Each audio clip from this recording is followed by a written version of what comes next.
So at this time, I would like to give a certificate and a rose to those who have helped. And so the person who has volunteered and logged the most hours, Marcia Smith, would you please come forward?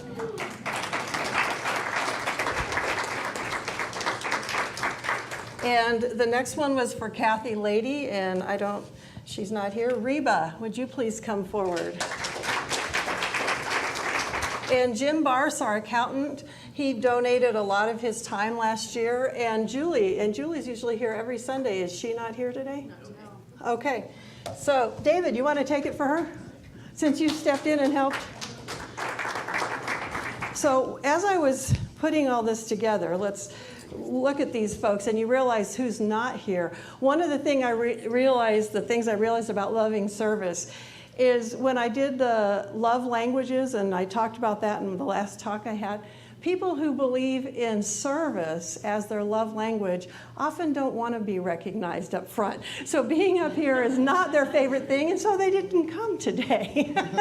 But those of you who are here, we're grateful for, and all of your time, and tell your mother that we're grateful. So thank you for these top serving folks. Thank you, thank you.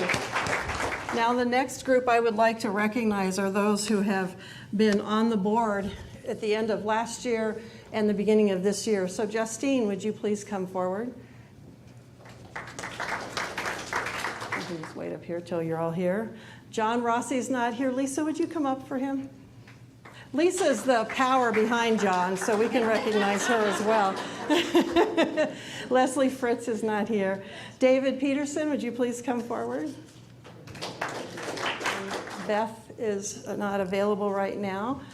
Kathy Schreiber, would you please come forward? And Mary Bars was the board president before Kathy took it on. Kathy, stand here.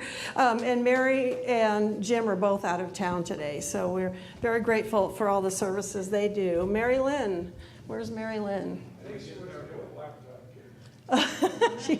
Okay, well, Mary Lynn Brown is another. Jim Rogers, who's not here today. Martha, I know maybe Martha's still in there with Beth. Teresa Valenzuela, will you please come forward? And Daryl isn't here for all he's done. And Tina, these are the other three that have done a lot of extra work for us, the top numbers of logged hours. So these are your next group of people to thank. So now, if you haven't already been recognized, Edie, you volunteer all the time. Come forward. Stand up if you've provided any of those things that I've mentioned before. Hold on here. I know there's more of you here. Lisa, yes, come on forward. Jane Himes helps with the food and runs a group here for us. Ray, you've helped with a lot of things. Come on. Dawn, would you come forward? You help us every Sunday. She comes in and helps to get things set up in the morning. I know there's others of you. Anthony, you run the ACIM. Come on. Martha, we had a rose and a certificate for you if you'd like to come forward. Excuse me, let me see if I can get that for her. And the other practitioners that are present, Cheryl, would you come forward? Yes, come on, Lisa. Yes, as a greeter, yes, of course. See, I figured almost everybody does something. And Dawn, I know this is your first Sunday. She's like, no. Cheryl did a lot. I'm going to take it to you, Cheryl. She ran the spirit dance here for a while. Susan, come on. See, all these shy people who think that they don't need to be recognized. Here we go. There you go. Thank you. You've been kicking in and helping a lot here. Thank you. See, I thought it was going to be basically everyone. Lorna, you helped us with Skip. Come on, you've been helping a lot. Sylvie, yes. She volunteered and made our stoles. Thank you. Larry, you need to get one for doing audio visual every Sunday. Come on. So there's a lot of various things and ways that we can be of service, and I just appreciate every one of these people. So let's give them, all of you, another round of applause. So I have some good questions here that I need to answer, and I'm going to start off with, what does the term new thought in spiritual matters mean? And that's the essence of what we refer to ourselves as part of the New Thought movement. And New Thought is a term that's actually old now. It came about way back when, as an idea that we were taking the teachings that had been around, the ancient teachings, and having a new way of thinking about them and bringing in a new way of experiencing them. It also refers to the idea that we can have a new thought and change what's going on in our lives. You've heard that phrase, change your thinking, change your life. So the New Thought movement, I'm going to read the second question that relates to this. Is CSL, the Centers for Spiritual Living, or religious science, considered a Christian religion? And so what was happening at that time is that people who were coming mostly out of Christian backgrounds or Christian Science backgrounds were looking at a new way of interpreting those teachings. So that's why it was called New Thought. So our roots are definitely in Christianity, but Ernest Holmes also studied Hinduism, Buddhism, everything that was out there that he could put his hands on. So you'll see threads of all of those teachings that go through religious science. The idea being that the truth is the truth, and it gets sort of put into different ways of being presented over time, and it gets called different things, but that underlying basic truth, those principles remain the same. So there's been a long time, I don't know if it's an active debate, but a lot of discussion over the years, just since I've been in the movement, as to whether we are Christian or not. And there are people that say we are, and there are people that say that we are not. And the way that I answered this during our ice cream social, because that was one of the questions that came up there as well. Having been a born-again Christian myself at one time and calling myself that, I know from that perspective, because we don't believe that you have to be saved, there are many Christians who would say we are not Christian. But because our teaching is rooted in the teachings of Jesus, and Ernest Holmes has a whole section in the back of the Science of Mind text that takes teachings from the Bible, from the Christian scriptures, and metaphysically interprets them. Because the Fillmores who did Unity also do the same thing. They call themselves practical Christianity. Our teachings are very similar, if not basically the same. So there are ways that we are Christian. I go with the capital C, small c idea sometimes too. So I think it depends on your definition of what a Christian is, and it depends on what the meaning of that is to you and how you apply these teachings in your own life, whether you want to call yourself also a Christian or not. It's really left up to the person, the individual. We, like I said, don't teach that you need to be saved. We teach that you're created perfect. You are God expressing. You can't get any more perfect than that. And so that one aspect of the teaching does sort of separate us from a lot of the mainstream Christian churches. I am open to any practitioners jumping in if you have further things you'd like to add to that. I'm looking at some of you. Sounds good? Any further questions related to that? Did that seem to answer? Let me read this one to see where it fits. Well, this kind of goes along. How could the CSL interact more fully with the Muslim community? Again, we see ourselves supporting people on all their paths. Whatever their choice is, whatever path they're on, we support all paths, as we say to God. Well, God's within all of us, so God's right on that path going with us, in us, and through us. And that includes all the different teachings that are out there.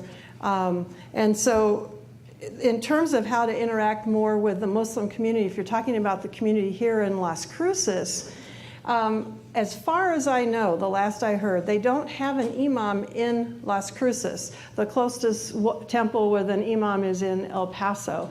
They're very open to having people visit. There's a group here in town that's very open to teaching about the Muslim tradition. In fact, we invited him to speak at a couple of the peace celebrations that we did, the interfaith peace celebrations that we've done. I have personal friendship with a few people in that community because I've had the privilege of interpreting for some of the people who are Muslim and teach at the university. They have a breaking of Ramadan at the university, a big open celebration, and so if you can, if you're interested in experiencing that, I can introduce you to the folks and see if you want to meet them. One of the things that I realized as I've gotten to know people who are Muslim is they are as adamant about proselytizing as most Christians are. And so it's one of those things where when you have your own belief system, for me, I have to stay very grounded and very supportive and loving of where they're at, but not, I'm not in a place where I'm going to be converted. And they're very excited about their beliefs. They have, they're rooted. I don't know if some of you know, Islam is rooted also in Christianity and Judaism. It sees itself as the third step in that whole process. And so it's very similar in that sense.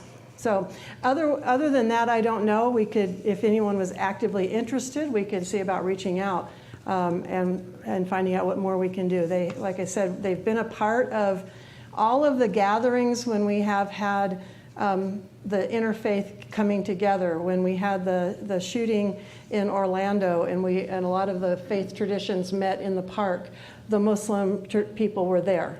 And we're part of that. And so every time we've had to come together as a large faith community, they've had a presence and are very open to interacting. So if you ever hear, hopefully not another shooting, but another time when we all get together, that's another place to meet people from different faiths, including usually Rabbi Larry is there and people from the Muslim community. Hopefully that answered that. So the next two questions have to do with prayer. One is what are we referring to when we say a tune-up after the service? And the other one says, when you pray from a prayer request, who is there? What information is helpful to making the prayer heard and relevant? So both of those have to do with the work that we as practitioners do here. First of all, let me tell you that to become a practitioner, you've had many, many years and hours of study. In order to take the practitioner training, you have to have taken a certain number of classes of the certified classes that we offer. Then the practitioner training is 2 years. The first year, 30 weeks, is spent working on all your own inner stuff. And believe me, I've seen it, I experienced it too. You go into that thinking, I've already done all my work, and then whoa, there's a lot more that comes through and a lot more healing that gets to take place. The second year is spent learning how to be a practitioner, how to pray with someone else, how to listen to someone else, how to do some of the things that you see them doing around here on the platform, how to lead a meditation, all of that kind of thing is what the second year is spent on doing, with a lot of practice doing the treatment work. So treatment is affirmative prayer. It's a way of approaching prayer, and it's a way of being the one in that situation who sees the truth of the situation, the way we refer to the truth, that wholeness there. It might not be evident on the physical plane yet, especially if we're talking about physical healing, even emotionally, but we're holding that space and that awareness of what the true essence of who we are is. And so the role of the practitioner is to bring us back into principle, to bring us back into awareness of what principles are working in our lives. And then they do a prayer to support that at the end of that session. So the tune-up is what we call a quickie. So it's not a full hour-long session or a full, spending a lot of time. It's taking a few minutes after the service to just say, please support me in prayer in this. Not a lot of story, just that. And the practitioner will move into prayer, because the essence, again, of what we teach is that the answer to any prayer is already within you. The person bringing forward whatever that question is, whatever that issue is, already has that answer within, already knows what needs to take place. So we as practitioners are there to just sort of reflect that truth back to you. to remind you that you already know, to remind you what that is, to help you maybe uncover what's blocking the ability to let that forward. So often you'll get a lot of questions if you go for a full hour session, a lot of questions to help you reach that place where that thinking can be shifted, where you can look at something in a different way, and then the prayer is there to support you in already doing that. So the tune-up is going to be, like I said, quick. Ernest Holmes said, and I don't know exactly on what page, but I don't need to see your stubbed toe in order to do the work for you. So we don't need a lot of details. What we look at is, what do you believe about the situation and yourself in it? We don't need all the details of the situation, but it's usually your belief about it. Whether you're saying, I can't, or it's impossible, or this never, those kind of phrases, or whether you believe you really can and you're asking for support in that belief. We're looking for the belief and wanting to shift it if it needs to shift into something more positive. So again, it's not like therapy where you get to just spew forever. Sometimes, if the person really needs to get some stuff out, we might sit and listen and let it go for a while. But eventually the idea is to bring people back into principle and back into applying that principle into their lives, and the prayer is there to support that. So in terms of who's present, when we do the prayer, I know some people have said, oh, we heard you laughing in there. Are you laughing at us? No. First of all, the person who reads the prayer request is the practitioner in service. And that's the only person who really knows whatever details you wrote on there. We don't discuss it. Again, we don't need to see the stubbed toe. So we have the categories that you see on the prayer request for health, for well-being, for peace of mind, for whatever that category is, and a person's name. And we're just knowing that Spirit already knows. The fact that you put it in the request means you already believe it is so, and that you're open to that belief. So we're supporting that in the one mind. We're not going over details and talking about people in their lives. So if we're laughing because we're happy to be together and sharing from within ourselves maybe a situation or something. But once we're doing the prayer work, we're very serious about what we're doing, and we're just knowing and seeing and visualizing for everyone who's put in a request that it's already so. The minute you write it, it's already done. It's already set in motion, and we're just there to support that process in motion. So in terms of information, Martha. Yes, I just would like to let people know that we use first names only. Yes, no last names as well. Because we're bringing in the Wellspring prayer requests and Unity prayer requests, and so we don't use any last names. We don't discuss among each other details, like I said. It's purely to come together and just bring that name forward, knowing that Spirit knows who. There might be 5 Bobs on the list, and we don't know who they are, or 3 Marys. We just bring that energy forward, knowing that Spirit is already in action, and we're just there to support it, to uphold it.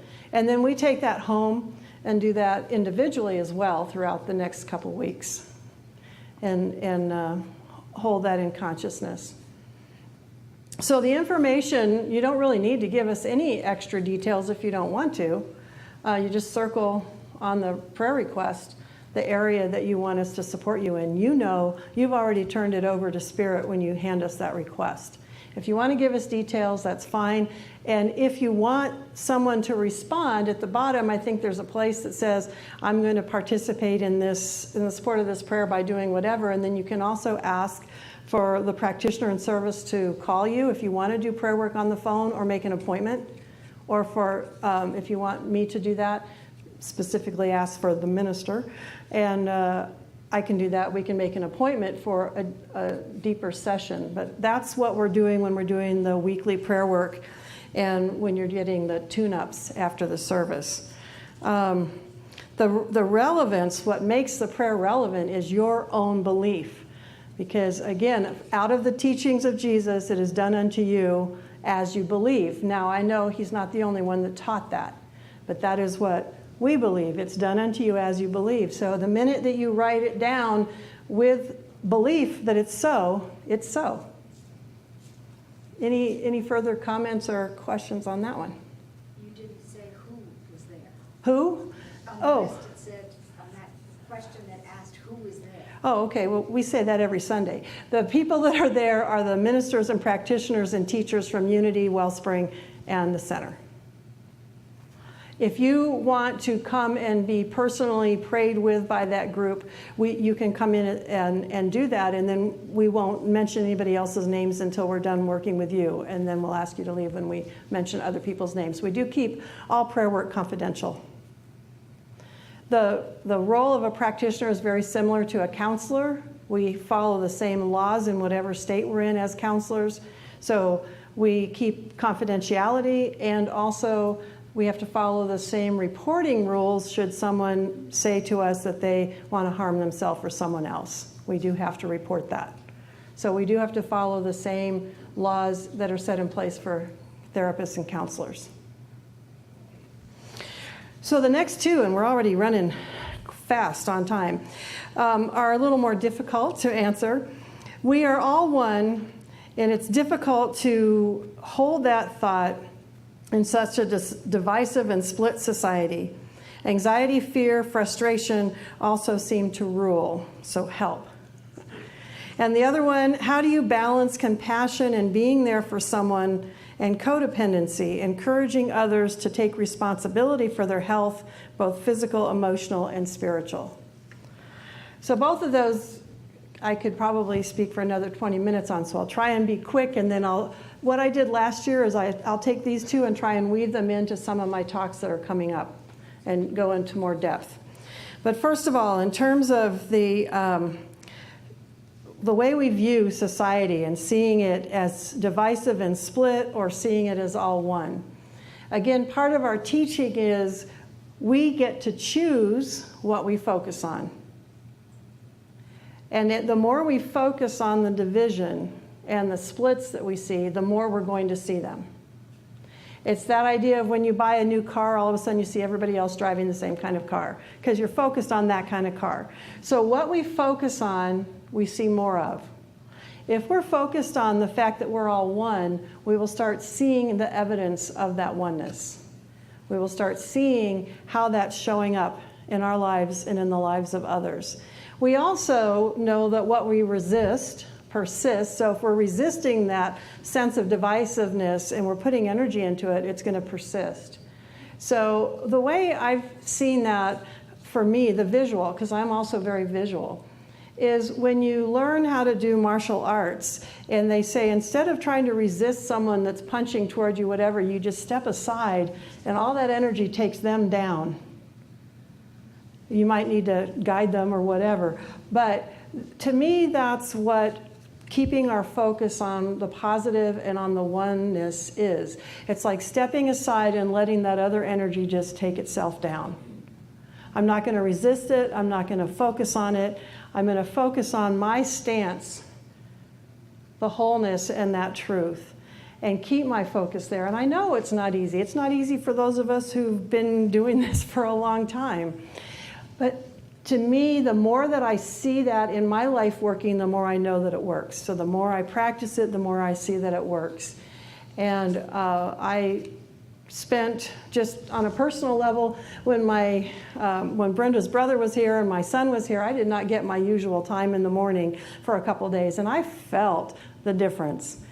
I had to really regroup after they left and get back into that center because I was kind of starting to get in that space of crankiness and grumpiness, so I apologize to any of you who were affected by that. It's hard to stay there if we don't take that time. And that's why I believe our practice is so important. Whether you do it at night, in the morning, the middle of the day, keeping your center and allowing all this other stuff to just do its thing.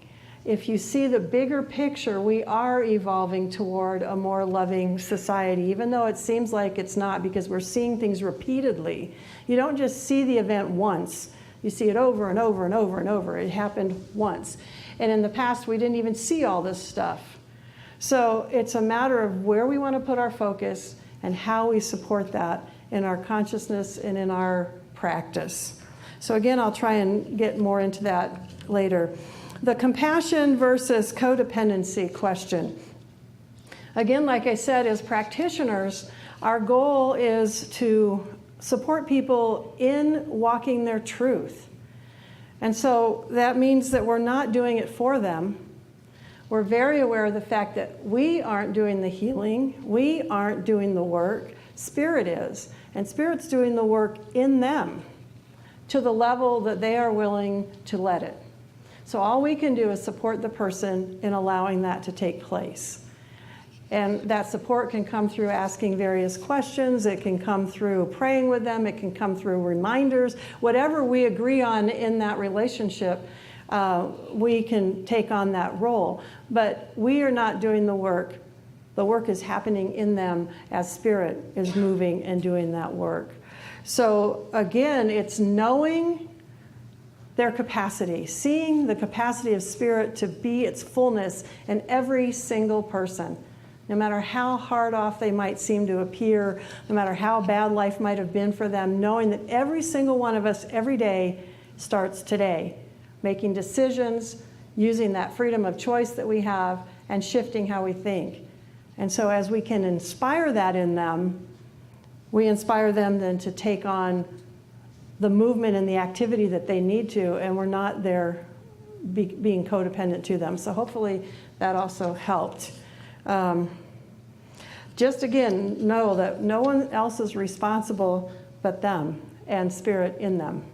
And so just hold that and see that picture in truth. So hopefully, we're already over time. Randy, how long is, okay. It's 7 minutes, we'll wait until next week. Well, okay. So that being said then, let's just ask the practitioners to surround this space, knowing the truth of who we are, and we'll just pray out. Hopefully today was helpful in some way to all of you.